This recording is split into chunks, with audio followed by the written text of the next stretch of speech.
저희가 이번 5월에는 그 참외롭다라는 시리즈를 가지고 야곱의 이야기를 보면서 외로운 삶의 몸부림에 대한 이야기를 하고 있습니다. 오늘은 그 세 번째 시간인데요.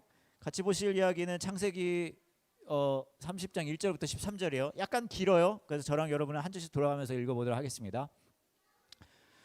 라헬은 자기가 야곱의 아이를 낳지 못하자 언니 레아를 시샘했습니다. 라헬이 야곱에게 말했습니다. 나에게도 아이를 주세요. 그렇지 않으면 죽어버리겠어요.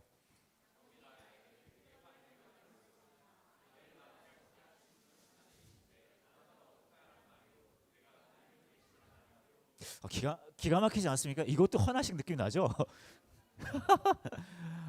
라헬이 말했습니다. 여기 제 몸종 빌하가 있으니 빌하와 함께 주무세요. 그래서 빌하를 통해 나도 아이를 가질 수 있게 해주세요.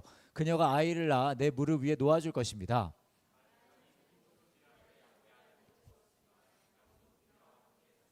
빌하가 임신을 해서 야곱에게 아들을 낳아주었습니다.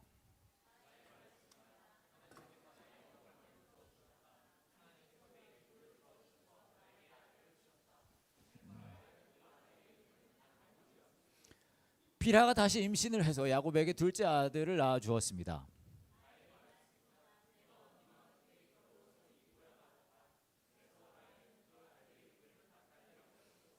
레아는 자기가 아이를 더 낳지 못하게 된 것을 알고 자기 몸종 실바를 야곱에게 아내로 주었습니다.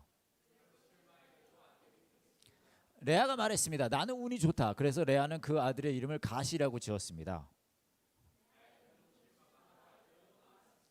레아가 말했습니다. 나는 행복하다. 같이 읽을게요. 레아가 말했습니다. 나는 행복하다. 이제는 여자들이 나를 행복한 사람이라고 부르겠지. 그래서 레아는 그 아들의 이름을 아셀이라고 지었습니다. 제가 수년 전에 경험했던 일인데요. 그 대구에서 이제 극동방송이기도 한데 대구 극동방송에서 행사 같은 걸 하나 했어요. 어떤 행사냐 하면 왜 이런 행사는 잘 모르겠지만 저희 교회 같은 교회를 만드는 법 뭐 그런 거 행사를 했어요. 세미나. 세대상이 바뀌고 있고 사람들이 바뀌고 있으니까 저희가 이제 이런 뭐 나아가는 예배라고도 부르지만 이런 다른 스타일의 교회를 하는 거를 이제 세미나 같은 걸 했거든요. 강의. 그래서 제가 강사로 대구를 갔습니다. 그래서 어떤 작은 교회에서 했었는데 이제 교회 성전에서 이제 하고 했어요. 근데 제가 이제 그때 그거 할 때 이게 뭐 예배도 아니고 설교도 아니니까 강의잖아요. 그리고 약간 이런 스타일을 보여주기도 해야 될 것 같고 그래서 제가 청바지 입고서는 이제 거기를 갔어요. 근데 행사 다 끝나고 나중에 들었는데 그 대구 극동방송 직원분한테 대구 경북 지역이 엄청 보수적이래요. 그래서 저는 몰랐는데 제가 가고 나서 엄청난 좀 반향이 있었다는 거예요. 어디 목회자가 청바지를 입고 성전 앞에서 이런 걸 할 수 있냐고 막 그랬대요. 그래가지고 막 그분들이 좀 불편하신 분들도 많았고 막 방송국에 항의 전화 오고 막 그러다가 그냥 그렇게 된 게 아니라 대구 교계에 약간 소문 난 거예요. 대구 교계에 뭐 대전에서 써니라는 목사가 와가지고 감히 막 거룩하지 못하게 막 그랬다고 신성모독했다. 근데 그렇게만 대구에만 소문이 난 게 아니라 진짜 웃기는 게 구미까지 소문이 났대요. 구미가 대구 근처에 있는 거 맞죠? 구미까지 소문이 나는데 그 제가 어떻게 알았냐 하면 구미에 저희 아버지 목사님이신데 저희 아버지 친구 목사님이 구미에 사세요. 근데 그분이 딸이 아시아나에서 일을 했거든요. 자녀가 항공사에서 일을 하면 그 갑자기 이렇게 항공권이 어디 갈 수 있게 나오나 봐요. 근데 이분이 마땅 갈 수는 있어도 갈 데는 없는 거죠. 그래서 이제 저희 집은 시애틀에 있으니까 이분이 자꾸만 저희 집에 가는 거예요. 시애틀 집에. 그래서 어느 날 띵동에서 가보면은 구미에 사는 친구 목사님이 와 있고 막 이런 느낌인 거예요. 어찌됐건 이제 들어와가지고 이제 같이 얘기를 하는데 그 구미에 사시는 저희 아버지 친구 목사님이 저희 아버지한테 그랬다는 거예요. 최근에 흥미로운 일이 있었다고. 대구의 극동방송에서 어떤 행사를 했는데 대전에서 써니라는 목사가 청바지를 입고 성전에서 그래서 지금 막 교계에 있는 분들이 화가 많이 났다. 근데 그때 저희 아버지는 아들이라 하지 못하고 아들이라 하지 못하고 꾹 참고 있었던 거예요. 그리고 그분이 돌아가고 나서 구미로 가고 난 다음에 저한테 전화를 한 거예요. 야, 그 써니가 너냐 혹시? 그런 일이 있었던 거예요. 이거 실화입니다. 실화. 어찌됐건 간에 그래서 제가 배웠죠. 그때 뭘 배웠냐, 대구 경북 지역은 보수적이다. 이거 딱 하나 배운 거예요 제가. 근데 이제 몇 개월 지나고 나서 어떤 일이 벌어졌냐면 경북 지역에 어떤 뭐 여름이었는데 이게 청소년 수련회 같은 걸 했어요. 그래서 저보고 강사로 와달라 그러더라고요. 그래서 알겠습니다 하고 했는데 이제 그 당일이 됐습니다. 이제 가는데 떠오른 거죠. 이제 하늘 배우면 하늘 알아야 되잖아요. 대구 경북 지역은 보수적이다. 그래가지고 어떡할까 막 고민을 하다가 이제 제가 양복이 있어요. 없는 거 아니에요. 그래서 저희 교회 분들은 알죠. 제가 양복을 입으면 누군가 돌아가셨구나. 어찌됐건 그래서 양복을 입고 갈까 이렇게 고민을 해서 집었다가 근데 문제는 제가 청소년 그 캠프 같은 거 많이 가거든요. 청소년 애들은 우리 서준이 서린도 와 있지만 청소년 애들은요 딱 등장했을 때 거의 3초 만에 피하 구분을 해요. 이건 적이다. 이건 내 편이다. 진짜 딱 얼마 등장하지 그래서 근데 어떻게 주로 하냐면 복장이 중요해요. 양복 입고 나타나면 그때 딱 알아. 애들은 3초 만에 딱 판단해. 오늘은 지루하겠구나. 그래서 제가 일부러 반바지에 티셔츠를 입고 다니는 거예요. 저 양복 핏이 진짜 잘 어울리거든요. 근데 그래서 생각한 거죠. 청소년 집회니까 놓고 가자. 아 근데 대구 경북인데 가져갈까? 놓고 가자. 이거 막 마음의 갈등을 좀 하다가 결정을 한 거예요. 에이 그래도 애들 집회인데 그러고 양복을 놓고 이제 간 거예요. 경북 지역에 진짜 시골이었어. 무슨 어디 산속 깊은 곳에 있는 기도원이었거든요. 운전하고 룰루랄라 막 가는데 도착을 한참 갔어요. 진짜 갔는데 딱 들어가는데 벌써 기분이 싸해져요. 왜냐하면 제 차가 들어가는데 강사 목사님 차가 들어온다고 에스코트를 해주시는 분이 주차장에 계신데 두 분이 계셨어요. 다 양복 입고 계신 거예요. 그분들이 저를 맞이하시는 거예요. 그러면서 이제 저도 이분들은 뭐지? 약간 조직에 계신 분들 같더라고요. 주차를 하는데 내리는데 그분들과 눈이 마주쳤는데 이분들도 저를 보고 놀라고 저도 마음에 부담이 되고 막 그랬어요. 그래서 이제 딱 해서 하는데 저를 이제 어느 골방 같은 데 넣어놨거든요. 이제 그래서 2박 3일을 해야 되거든요. 그래서 했는데 골방에 들어놓고 이제 필요할 때 데려다가 쓰려고 거기다 제가 골방에 들어가 있고 끼니 때마다 먹이를 넣어줘요. 그런데요. 어찌됐건 그러고 이제 대기하고 있다가 이제 뭐예요? 이제 저녁 집회 시간이 다 됐는데 어떤 분이 저를 데리러 왔어요. 데리러 왔는데 어머나 그분도 양복을 입고 계신 거예요. 그리고 저를 보고 놀라시는 거예요. 아마 그분들이 생각했을 거예요. 에이 운전하고 올 때는 반바지 입고 왔겠지만 어디 목사님이니까 양복을 가져왔겠지 생각하신 것 같아요. 근데 집회하러 가는데 설교하러 가야 되는데 반바지 티셔츠 그대로 나오니까 이분도 놀라신 거죠. 설마. 그리고 저를 데려고 갔는데 딱 이제 들어가서 집회하는데 저는 생각한 거죠. 들어가 애들이 있으니까 괜찮겠지. 그런데 가면 막 젊은 전도사님이 막 나가고 찬양기도 하면 애들이 막 하다가 제가 딱 등장 뭐 이런 느낌이에요. 딱 들어갔는데 깜짝 놀란 게 사실은 이 수련회가 어떤 수련회냐 하면 경북 지역의 작은 그 교회 목사님 작은 교회들이 연합으로 하는 수련회였어요. 그러니까 집회를 하는데 그 작은 교회들의 담임 목사님들이 순서를 하나씩 다 맡은 거예요. 딱 들어갔는데 앞에 강대상이 있고요. 그 목사님들이 한 명씩 나와서 순서를 벌써 목소리 톤이 다 이래요. 막 이런 거 있잖아요. 은혜가 풍성한 하나님은 믿는 자 사랑하는 사람 아멘 이런 분들 이거 막 하시는 분 계시고 그 다음 순서 이게 한 순서를 하나씩 다 맡으니까 그 다음에는 뭐 대표기도 하시는 분 대표기도도 똑같아요. 막 주 여호와께서 창조하셔서 은혜를 더하사 우리 이곳에 모인 모든 청소년분들에게 하나님께서 영을 더해주 뭐 이런 걸 위로부터 하시고 그 다음에 또 뭐 하시고 이렇게 한 거예요. 그 모든 순서가 진행되는데 저를 어디다 갖다 놨냐 하면 강례상이 있고요. 아시는지 모르겠지만 일반적으로 교회를 가면 그 뒤에 등받이가 하늘 끝까지 올라가는 나무 의자가 있어요. 그거 한 4개 정도 있거든요. 근데 반바지에 빨간 티셔츠 제가 입고 있었는데 빨간 티셔츠에 반바지를 입고 제가 저를 그 의자에 앉혀놓은 거예요. 순서는 엄청 길고 그리고 양복 입은 목사님들이 한 분씩 나오고 그러면 저는 그 뒤에 앉아가지고 막 이러고 있고 하이라이트는 이제 이 강사 소개하시는 목사님이 나와가지고 오늘 우리에게 주의 말씀을 선포해 주실 강사 목사님 소개해드리겠습니다. 이러더니 막 우리 함께하는 교회를 섬겨주시는 목사님으로 성령의 사람으로서 나와서 불의 메시지를 전하실 때 여러분 은혜 받으실 것입니다. 아멘 아멘. 우리 목사님 나오시다 할렐루야 맞으십니다. 목사님 나오시겠습니다 하고 제가 반바지 빨간 티셔츠 반바지를 입고 딱 나오니까 그분들의 표정을 잊을 수가 없어요. 진짜 저건 뭐지? 아마 이분들이 제가 그 뒤에 앉아 있을 때만 해도 설마 제가 주강사였거든요.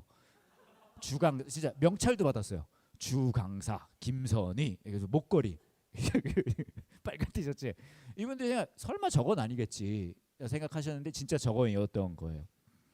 했어요. 그리고 진짜 애들 다 좋아했고 막 난리 났어요. 2박 3일 동안 너무 좋았어요.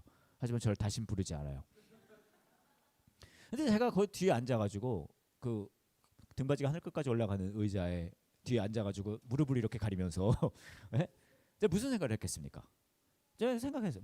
제가 뭘 후회했을까요? 뭘 후회했을까요? 그 양복을 아주 아니 여러분 오해하지 마. 제 양복 입는 거 싫어하지 않아요. 예, 진짜 여러분 오해하실까봐 말씀드리는 건데 사실요 우리 업계에서 양복 입는 게 제일 쉬워요. 왜냐면 똑같은 옷 계속 입고 오면 되잖아요. 저 신경 쓰면서 오거든요. 오늘도 저 굉장히 신경 쓰고 이번 주에 새로 다 산 옷이에요. 진짜 저희 딸이 이걸로 세팅해 줬어요. 왜냐하면 저희 딸이 그러더라고요. 아빠 홍대 교회에서 가는 거 아니야? 맞다고. 그랬더니 홍대 룩을 입어야 된대요. 그래서 저희 딸이요 뭐 사줬냐면 여러분 깜짝 놀라실 텐데 소리 나는 바지를 사줬어요. 바스락거려요 계속. 우리 제가 이러고 이제 뭐 이렇게 이게 약간 스트릿 룩이라 그러더라고요. 그래서 이것도 보여드려야겠다. 가방도 같이 사줬어요. 그래가지고 제가 이러고 가야 된다는 거예요. 홍대 교회니까 힙하게. 근데 제가 이러고 딱 왔는데 우리 지선님이 오늘 저를 보자마자 그러더라고요. 헌화식 하는데 복장이 그게 뭐냐고. 이거 사진으로 평생 남을 거거든요. 걔들한테. 얘들이 커서 그러겠죠. 내가 헌화식 하는 건 알겠는데 도대체 이 아저씨는 누구냐고. 제가 사실 그랬거든요. 이 옷을 입어본 다음에 이거 엊그제 사왔거든요. 저희 큰애가 제가 이거는 약간 투어 가이드 느낌이 아니냐고. 진짜 웃기는 거 제가 말씀드리면 제가 오늘 여기서 왔잖아요. 그래서 기차를 타고 상속에서 내리는데 깜짝 놀랐어요. 저랑 비슷하게 입은 사람이 5명이 더 있는 거예요. 제가 여기서는 국룰이지 여러분들이 잘못 온 거예요. 입고 온 거예요. 진짜 막 다 큰 티셔츠에다가 이런 거 약간 배기 팬츠 입고 이거 비스무리한 거 다 메고 더 웃기는 건 그 네 분이 다 문신을 가득하고 계세요. 이게 홍대 스타일이죠 여러분. 어찌됐건 제가 이 비주얼 신경 쓴단 말이에요. 근데 뭐죠? 제가 그 후회한 거예요. 왜요? 양복을 가져갈 걸. 왜냐하면 제가 막 사는 것 같아 보여도 사람들의 시선은 신경 쓰거든요. 제가 그분들에게 불편하게 해드린 것 같은 거 제가 원치 않거든요. 근데 저만 그러겠습니까? 여러분도 비슷할걸요? 여러분도 지금 열심히 살고 계실 때 그냥 막 사는 것 같지만 여러분 아마 주위에 있는 사람들 엄청 신경 쓰고 사실 거예요. 주위에 있는 뭐 가까운 사람들부터 뭐 직장에 있는 사람들, 어떻게 알게 된 사람들, 그 사람들에게 최대한 좀 첫 번째로 뭐 밉보이지 않게 하기 위해, 잘못 보이지 않기 위해 굉장히 신경 쓰실 거고요. 더 나아가서는 어떤 사람들은요 그 사람들의 기대에 충족하기 위해 열심히 또 사실 거예요. 그게 뭐 가족이 될 수도 있고 누가 될 수도 있고, 그리고 때로는요 다른 사람들한테 무시당하고 싶지 않아서 또 최선을 다해서 열심히 사실 수도 있어요. 우리는 그냥 사는 것 같지만 굉장히 다른 사람들을 의식하면서 삽니다. 오늘 저와 여러분이 읽은 이야기는 야곱의 이야기는 아니지만 야곱의 아내들의 이야기입니다. 사실 이 본문으로 설교하는 사람 거의 드물어요. 근데 너무 재밌지 않아요? 보셨는지 모르겠는데 야곱의 아내들 둘입니다. 레아하고 라헬인데 이 둘이요, 이것도 헌화식에 딱 맞는 스타일인 것 같은데 출산 경쟁을 해요. 출산 경쟁, 내가 더 아들을 더 많이 낳겠다, 내가 더 자녀를 많이 낳아주겠다 막 해요. 근데 이 출산 경쟁을 이 귀한 성경에 몇 절에 걸쳐서 얘기를 해요. 이 두 여자가 출산 경쟁하는 걸. 이유가 뭐예요? 그냥 그리고 자기들만 하는 게 아니라요. 어떻게까지 합니까? 몸종까지 투입을 해요. 이제는 더 이제 단체전이다. 개인전의 시대는 끝났다. 복식으로 하자. 이거 해요. 근데 이 짓거리들을 이거를 왜 이렇게 합니까? 그 이유를 딱 처음에 얘기해요. 뭐라고 얘기합니까? 1절에 보면은 라헬이 가서 화를 내면서 라헬이 말하는 거예요. 나에게도 아이를 주세요. 그렇지 않으면 죽어버리겠어요. 이거 완전 사랑과 전쟁 대사 아닙니까? 그죠? 아이를 나에게도 주세요. 죽어버리겠어요. 딱 하는 거예요. 근데 야곱이 뭐라 그러는 거야? 야, 그걸 왜 나한테 그래? 그러면서 시작은 어떻게 됐냐 하면 사실은요, 남편한테 야곱한테 사랑받고 싶은 거예요. 레아도 그렇고 라헬도 그렇고. 진짜 근데 흥미로운 건 이 출산 경쟁을 열심히 하다 보니까 시작은 남편에게 사랑받고 싶어서 했으나 더 이상 남편은 보이지 않아요. 더 이상 남편 중요하지 않아요. 남편 그깟게 뭔데? 그 다음부터는 뭐예요? 이겨야 돼. 근데 이게 그냥 이 이상한 여자들의 이야기가 아니라 우리의 이야기예요. 저와 여러분도 우리 삶 속에 누군가에게 인정받고 싶어요. 누군가에게 사랑받고 싶어요. 누군가 단 한 명이 아니라 여러 집단에게 사랑받고 싶어요. 내 커리어가 될 수도 있고 내 뭐 가정의 이거 될 수도 있고 나는 인정받고 괜찮은 사람으로 보여주고 싶어서 열심히 살아요. 그것 때문에 지금까지 열심히 살고 어제도 열심히 그것 때문에 이거 끝나면 또 가서 그거 하실 거예요. 근데 왜요? 때로는 이 짓거리를 하다가 말도 안 되는 거 하는 거예요. 왜 우리 이렇게 살까요? 왜? 제가 그 이제 굉장히 야구 팬이거든요. 야구 진짜 아실 거예요 이미. 야구 진짜 제가 좋아하는 게 한 두 가지가 있는데 야구하고 스타워즈를 좋아해요. 어찌됐건 그런데 제 메이저리그 야구 선수 중에 그레디 사이즈모어라는 선수가 있어요. 굉장히 유명한 선수인데 여러분만 몰라요. 그레디 사이즈모어라고 메이저리그 선수였는데 이러면 아실 수도 있어요. 추신수 아세요? 외국자들. 추신수가 클리브랜드 인디언스라는 팀에 있을 때 추신수는 우익수였는데 이 그레디 사이즈모어가 그때 중견수였어요. 굉장히 근데 사이즈모어가 더 잘했어요. 근데 이렇게 생겼어요. 보여주시겠어요? 이렇게 생긴 선수인데 제가 이 선수 얘기를 하는 이유가 뭐냐면 제가요 이 선수랑 고등학교 동창이에요. 제가 미국에서 다닌 고등학교 같이 나왔어요. 같이 나왔는데 이 친구는 야구만 잘한 게 아니라요 풋볼도 잘했고 농구도 잘했어요. 그래서 그랬고 제가 얼마나 우리가 가까운 사이였냐면 서로 마주치면 인사했어요. 제가 이렇게 인사했어요. Hi, Grady. 그럼 얘가 그래요. What's up? 네, 무게 있게. 근데 아마 저는 이 친구가 실제로 얘기는 안 했지만 마음의 목소리는 들었거든요. 뭐냐면 근데 넌 이름이 뭐니? 왜냐하면 이 친구 진짜 인기 많았거든요. 운동도 잘하고 또 잘생겼어요. 잘생겼고 하지만 그런데 저는 약간 그런 타입은 아니었거든요. 그래서 제가 여러분에게 좀 이해를 돕기 위해 제가 고등학생 때 어떤 느낌이었는지 좀 보여드리려고 해요. 여러분 그러실 거예요. 뭘 굳이? 지금도 이해가 충분히 되는데? 제가 하는 것들이 대부분 다 굳이 하는 것들이잖아요. 좀 보여드리려고 그러는데 제가 말했잖아요. 제가 지금 홍대 이 약간 힙한 룩인데 그 당시는 이러지 않았거든요. 그 당시는 어땠냐 하면 이만한 잠자리 안경을 썼어요. 이런 거 그리고 제가 이제 헤어스타일 제 머리가 이제 와이프가 다 잘라주고 파마도 해주거든요. 가내수공업으로 만드는 머리인데 이런 느낌이 아니라 그 당시 좀 다른 느낌이었는 게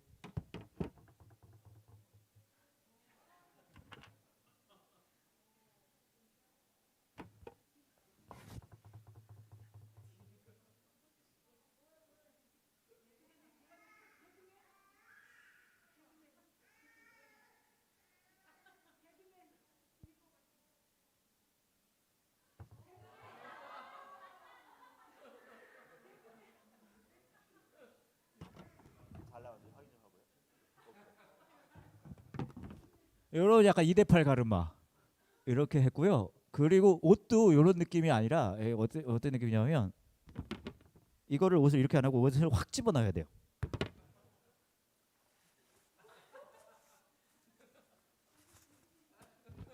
이제 이런 느낌인 거죠. 제가 고등학생 때 이러고 다녔어요. 그래가지고 막 이런 아까 그 그레디가 오면은 하이 그레디 여러분은 막 이제 이거 안 붙는 삽니다. 근데 이제 이러면 제가 뭐라 그럴까 그 친구가 없어요. 여러분들 지금 저랑 인연을 끊고 싶으시잖아요. 이 정도일 줄은 몰랐네. 막 이러실 거 아니에요. 아까가 최악인 줄 알았더니 더가 있었구나. 근데 이런 친구가 근데 문제는 제가 이제 친구가 있어야 되잖아요. 이제 미국에 갔는데 뭐예요? 누구라도 아는 애가 있어야 친구가 있어야 같이 밥도 먹고 할 거 아닙니까? 좀 도움도 받고. 근데 이미 다 막 그룹이 이루어져 있는 거예요. 제가 들어갈 그게 없어요 공간이. 그래서 제가 어떻게 했냐면 이렇게 보니까 걔 중에 못 어울리는 이상한 애들이 몇 명 있어요. 그래서 제가 걔네들을 찾아냈죠. 그래서 걔네랑 친구가 됐어요. 그래서 제가 지금도요 약간 이상한 사람들 못 어울리는 사람들 잘 찾아내고 어울리는 거 되게 잘하거든요.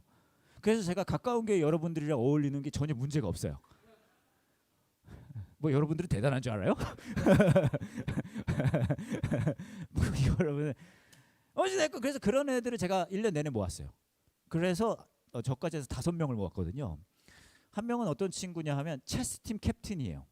체스 아시죠? 체스 팀의 캡틴인데 진짜 너드라는 표현 아세요? 예, 그 너드 중에 너드예요. 킹 너드. 그런 애 있었고요. 걔 친구 또 하나는 프랭크라는 애였는데 얘는 벽이랑 대화를 하는 애였어요. 진짜 막 점심 시간에 밥을 먹고 혼자 먹거든요. 혼자 먹고 나서 벽에 대해서 가서 막 얘기를 하기 시작하는 프랭크. 그 다음에 또 하나는 베트남에서 온 친구였는데 이 친구는 영어를 못해요. 그렇게 있었고 또 하나는 얘는 1년 뒤에 합류한 애인데 신입생이었는데 여자애들 중에 최고 너드인 여자애였어요. 그렇게 해서 저까지 해서 5명이 약간 어벤져스. 그러면 이제 가면은 그렇게 우리가 모여서 노는 거예요. 밥도 우리끼리 먹고 막 생활을 이제 생활 공동체. 근데 저는 생각해 보세요. 저는 그 친구들이랑 어울리고 싶었을까요? 왜 그렇다고 해요? 아니에요. 저는 그레디 사이즈모랑 어울리고 싶었어요. 인기 있는 애들이랑. 당연히 그렇죠. 근데 쟤들이 우리를 받아주지 않아요.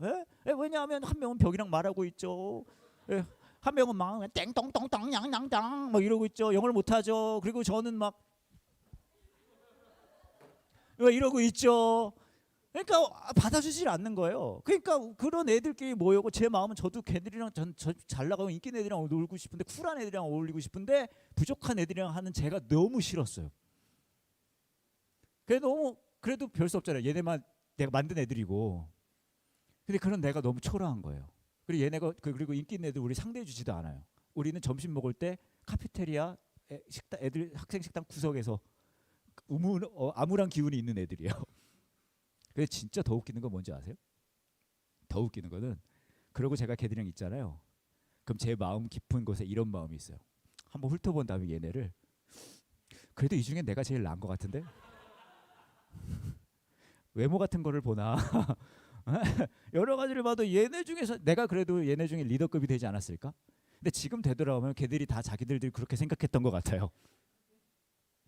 근데 이게 제 모습뿐만은 아닐걸요? 제가 이렇게 우스꽝스럽게 표현을 했지만 여러분도 그렇게 살걸요? 왜 우리가 다른 사람 시선을 의식하면서 그렇게 아둥바둥 사는지 아세요? 왜냐하면 우리는요 끝없이 반복해요. 뭘요? 열등감과 우월감을요. 무언가를 보면서 우리 계속 열등해요. 아우 내가 저게 없어가지고 내가 저것만 막 열등해요. 그 다음에 뭔가 좀 됐다고 또 우월해요. 난 그래도 쟤보다는 낫지. 그거를 열심히 하고 살아요. 아마 지금까지 그렇게 사셨을 거예요. 지금도 그러고 사실 거예요. 앞으로도 그러실 거예요. 우리 그렇게 살아요. 그럼 우리는 계속 이러고 살다 죽는 겁니까? 성경은 다른 얘기해요. 성경은 저와 여러분에게 무슨 얘기를 하냐면요. 이것을 벗어나는 얘기를 한다는 거예요. 이것을 벗어날 수 없는 우리에게. 한 몇 년 전에 있었던 한 1, 2년 전에 있었던 일인데 제가 딸이 2개가 있어요. 첫 번째 거가 조아, 둘째 거가 제나인데 제나가 지금 고1인데 그 당시에 한 중2, 1, 2 정도 됐던 것 같아요. 얘가 어느 날 저랑 와이프한테 오더니 엄마 아빠한테 오더니 그러는 거예요. 자기 방 벽에 그림을 좀 그려보고 싶다는 거예요. 그래서 놀랬죠. 아니 종이가 이렇게 많은데 왜 굳이 벽에다 그림을 그리지? 그래서 근데 얘가 너무 해보고 싶다는 거예요. 그래서 허락을 해줬죠. 그럼 그려봐라. 그래서 이제 그랬는데 좀 시간이 좀 지나고 벽에 그림을 그리기 시작했는데 나중에 깜짝 놀랐어요. 왜냐하면요. 제나 방에 갔더니 제나 방 벽이 이렇게 돼 있었던 거예요. 이게 나중에 한 수천 년이 지나고요. 이게 유적으로 나올 거예요. 그 당시 그때 사람들이 그러겠죠. 2020년대 초반 그 원시인들은 이렇게 벽에 그림을 그렸구나. 예, 깜짝 놀랐어요. 이거 하고 나서 저랑 와이프한테, 엄마랑 아빠한테도 뭐 하나 쭉 구석에 그림 그려달래. 저도 하나 그렸어요. 이 구석에다가 이거 그렸어요. 이거 제가 그린 거. 이거 스타워즈에 나오는 외계인인데 제가 이걸 그리고 저희 제나한테 얘기해줬거든요. 우선 제가 그림 좀 그리지 않습니까? 이거 너랑 닮아서 그렸다고. 저희 둘째 딸이 팔다리가 길고 얼굴이 희끄무리예요. 어찌됐건 간에 그 나오신 앞장면 보여주시면 이렇게 그려놓은 거예요. 엄청 놀랐어요. 저랑 와이프는. 아니 이렇게까지 스케일이 클 줄 몰랐거든요. 그리고 정말 중요한 건 이 집이 저희 집이 아니에요. 그때부터 뭐 해야 됩니까? 생각이 드는 거. 이거 우리가 어떻게든 이거 해놓고 가야 되잖아요. 해야 할 일이 많이 떠오릅니다. 근데 깨달았어요. 뭘 깨달았냐면 저희 둘째 딸 제나는 그건 신경 쓰지 않은 거예요. 이 집이 자가인지 전세인지 걔가 알고 있는 건 이거 하나예요. 뭐냐? 엄마 아빠가 괜찮다고 했으니 괜찮은 거예요. 크리스천의 삶은요, 여러분, 우린 그렇게 기도해요. 하나님, 저 되게 열등감 느껴요. 우월감 느끼게 해주세요. 우린 그걸 열심히 기도합니다. 근데 하나님은 저와 여러분의 열등감을 우월감으로 바꿔주시는 분이 아니세요. 그게 크게 관심이 없어요. 우리 괴로워요. 아니, 이 열등한 마음을 좀 바꿔주시지. 이렇게 비참하게 드실 겁니까? 그럼 하나님이 그러시거든요. 야, 그 우월하면 네 삶이 좀 나아지니? 안 나아져요. 그때 뭐라고 하시냐면 하나님 이러시는 거예요. 야, 너는 이미 내가 괜찮다고 했어. 네가 수많은 사람들의 시선을 신경 쓰면서 나의 부모님에게 내가 인정을 좀 받았었으면, 내 직장 상사에게 인정을 내 자녀에게 인정을 받았었으면, 내가 이렇게 무시당하지만 않으면, 내가 그래서 삶에서 뒤처지지 않으면, 내 커리어에서 뒤처지지만 않으면, 그런 거에 막 하고 살 때 하나님이 그러시거든요. 아닌데, 이미 내가 괜찮다고 했는데. 그거를 믿는 사람들이거든요. 제나는 엄마 아빠가 괜찮다고 했으니까 막 하는 거예요. 그리고요, 이게 반전 포인트인데, 저랑 제 와이프가 이 장면을 처음 봤을 때는요, 이 집이 우리 집이 아닌데도 분명히 있었지만, 그보다 더 큰 마음은 그거예요. 와, 우리 딸이 그린 그림 너무 좋다. 그것밖에 안 보여요. 막 아둥바둥 우리는 살지만 하나님은 그렇게 말씀하시는 거예요. 내가 이미 너 괜찮다고 했어. 이미 너를 내가 괜찮다고 했어. 근데 여러분 그거 믿어요? 못 믿잖아요. 우리 가까운 교회의 특징은 뭐랄까 약간 어수선하고 믿음이 없어요. 못 믿어요. 왜냐하면 막 그거에 몰입하고 있으면 쉽지 않아요. 어떻게 믿을 수 있을까? 제가 야구 되게 좋아한다고 말씀드렸지만 제가 사회인 야구도 하거든요. 어제 아침에도 했습니다. 근데 저희 야구팀에 한 친구가 3년 전에 폐암 판정을 받았어요. 37살이에요. 한번 보여주시겠어요? 이게 저희 야구팀이고요. 뭐 전부는 아닌데. 그리고 이 친구들 중에 이 친구가 참고 전 저고요. 저건 이 친구가 이름이 성주인데, 이 성주라는 친구가 폐암 판정을 받았어요. 그래 한 1, 2년을 항암을 열심히 하다가 한 4달 전에 죽었어요. 37살이. 근데 제가 이 친구 만나고 어느 날 이 친구 장례가 끝나고 나서 저희 야구팀도 가서 이제 조문도 하고 그랬는데, 한 2주 정도 지나고 이 성주 아버님한테 연락이 온 거예요. 저한테. 제가 이제 팀의 감독이거든요. 그래서 뭐라고 하시냐면 저희 팀원들한테 밥을 사고 싶다는 거예요. 돈 보내주고 싶다고. 그래서 계좌번호 알려달라는 거예요. 그래서 그렇게 안 하셔도 된다고. 왜냐면 이 친구가 와이프도 있고 애들도 있거든요. 거기도 지금 쉽지 않을 텐데 저희 신경 쓰지 않으셔도 된다고. 근데 꼭 하고 싶으시대요, 아버님이. 그래서 아니 안 하셔도 된다. 근데 이분이 그러시는 거예요. 우리 성주가 조금 몸이 컨디션이 괜찮았었으면은 팀원 형들 동생들 밥 사주고 갔을 것 같다는 거예요. 왜 그렇게 생각하셨어요? 하니까 성주가 항암을 1년을 할 때 맨날 야구 얘기만 했대요. 직장 얘기, 뭐 가정 얘기, 여러 얘기 할 수 있는데 1, 2년 동안 그 항암을 할 때 맨날 야구 얘기만 했다는 거예요. 제가 이 친구가 한 2번 가서 만났거든요. 병원에 있을 때. 죽기 한 달 전에도 가서 봤어요. 근데 이제 병원에 누워 있는데 계속 누워 있으니까 근육이 다 빠져나간 거예요. 근데 이 친구가 저한테 뭐라 그랬냐면 얼른 낳고 재활해서 다시 타석에 서고 싶다는 거예요. 이 동생들도 거기 있었는데, 성주 동생들이 저한테 자기들은 야구를 좋아하지도 않는데 형이 자꾸만 데리고 나가서 캐치볼을 했다는 거예요. 그러니까 이 아버님이 감동을 받은 포인트는 그거예요. 아들이 너무 힘들었을 때 야구팀이라는 하나의 스토리가 아들에게 큰 힘이 됐었다는 얘기를 하더라고요. 그러니까 꼭 그거 하고 싶다고. 근데 저와 여러분도 마찬가지예요. 우리가 왜 그렇게 열등하고 우월가고 그거 빠지면서 다른 사람 신경 쓰고 그렇게 평생 아둥바둥 살까요? 왜냐하면요, 우리는요, 우리 삶이 아름다운 스토리가 되기를 원해요. 다른 사람들이 봤을 때 괜찮은 스토리. 근데 그게 안 될까 봐 너무 불안하거든요. 근데 하나님은 저와 여러분에게 그냥 나를 믿어라고 하지 않으시고 스토리를 들려주세요. 오늘 이야기도 흥미로운 게 이 두 여자분이 출산 경쟁을 하잖아요. 근데 아이를 낳을 때마다 아이들의 이름을 그날의 기분으로 줬어요. 약간 뭐랄까 SNS 느낌으로 쓰셨던 것 같아요. 약간 인스타그램 느낌으로 아이들의 이름을 출산그램을 한 거죠. 그래서 내가 지금 기분이 어때 하고 아이의 이름을 그렇게 줘버리는 거예요. 근데 그 이름은 어떻게 지었는지 아세요? 이런 식으로 줬어요. 단, 하나님께서 나의 억울함을 풀어주셨다. 어떤 느낌인지 아시겠죠? 내가 지금 언니랑 경쟁을 하고 있는데 내가 지금 너무 서러워서 애가 없어가지고 다 애를 낳는데 하나님이 내 억울함 풀어줬어? 단 적은 거예요. 납달리 이름 봐요. 끝내주지 않습니까? 내가 언니와 크게 겨루어 이기고야 말았다. 갓 나는 운이 좋다. 에? 아셀 나는 행복하다. 완전히 이거 소셜 뭐예요? 인스타그램 느낌이에요. 이사갈 내가 내 몸종을 남편에게 주었더니 하나님께서 그 값을 갚아주셨다. 이런 식으로 이름을 다 줘요. 스불론 하나님께서 나에게 좋은 선물을 주셨다. 내가 6째 아들을 낳았으니 이제는 남편이 나를 존중해 주겠지. 또 보여주시겠어요? 아 그렇게 막 이름을 줬단 말이에요. 그러다가 마지막에 라헬이 아들을 낳습니다. 요셉이에요. 근데 요셉의 뜻은 뭔지 아십니까? 이거예요.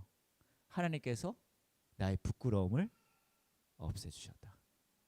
열심히 출산 경쟁을 하다가 이제 깨달은 거예요. 아 내가 이렇게 아둥바둥 인정받고 싶어서 사랑받고 싶어서 내 삶을 괜찮은 스토리로 만들고 싶어서 했는데 요셉을 낳으면서 깨달은 거죠. 뭐예요? 하나님이 내 부끄러움을 없애주시는 분이시구나.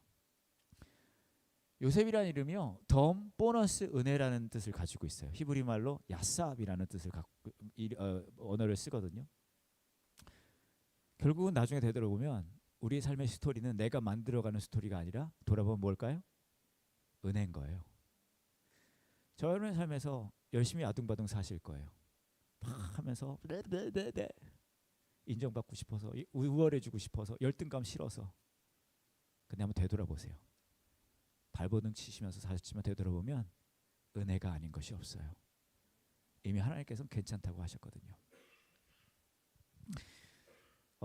저희 그룹 중에 아까 말씀드렸던 제가 이런 시절이었을 때 제 리즈 시절 저희 체스팀 캡틴이 있었다고 했잖아요.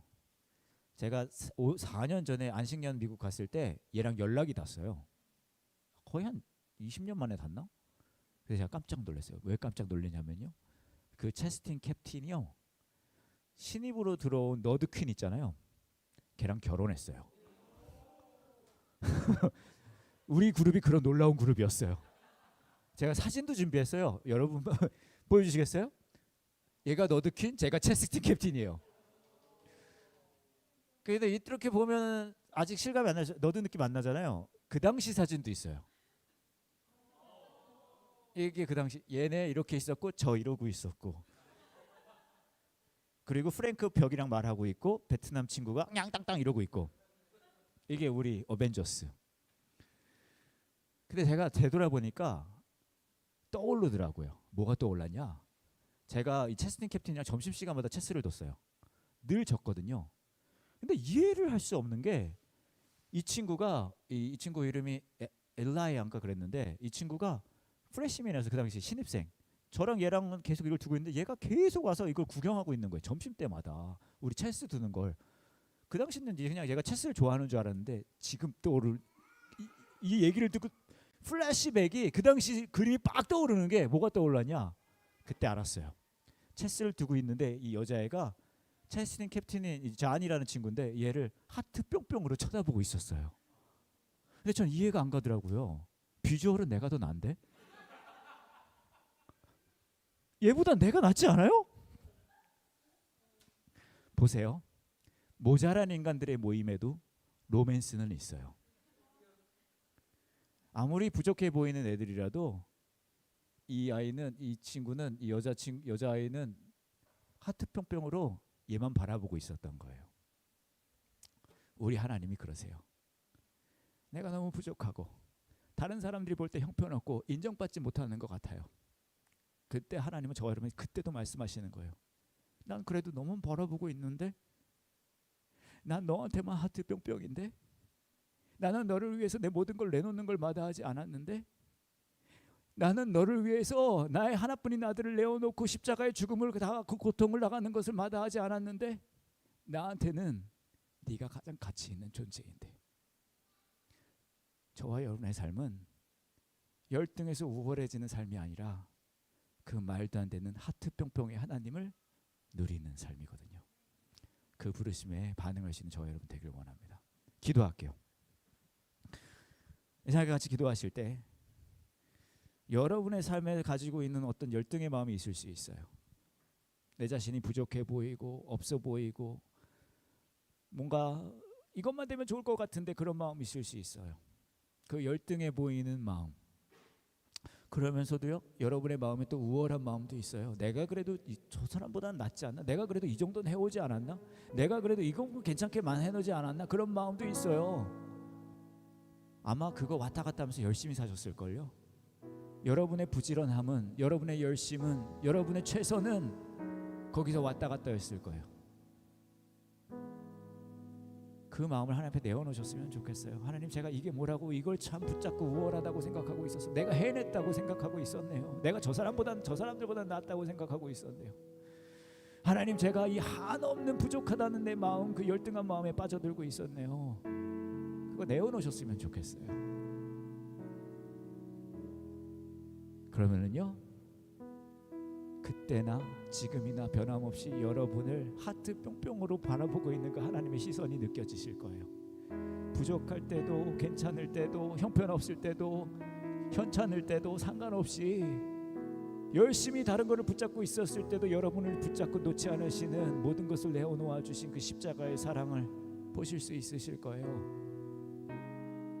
그때는 여러분도, 저와 여러분도 그 라헬의 고백을 할 수 있어요. 나의 이 부끄러움을 하나님께서 가려주셨다. 그러 말씀하실 거예요. 나를 믿어줘. 넌 나에게 최고의 가치야. 넌 나에게 최고의 사랑이야. 그 사랑을 이 시간에 누릴 수 있는 저와 여러분 되길 원합니다. 같이 기도할게요.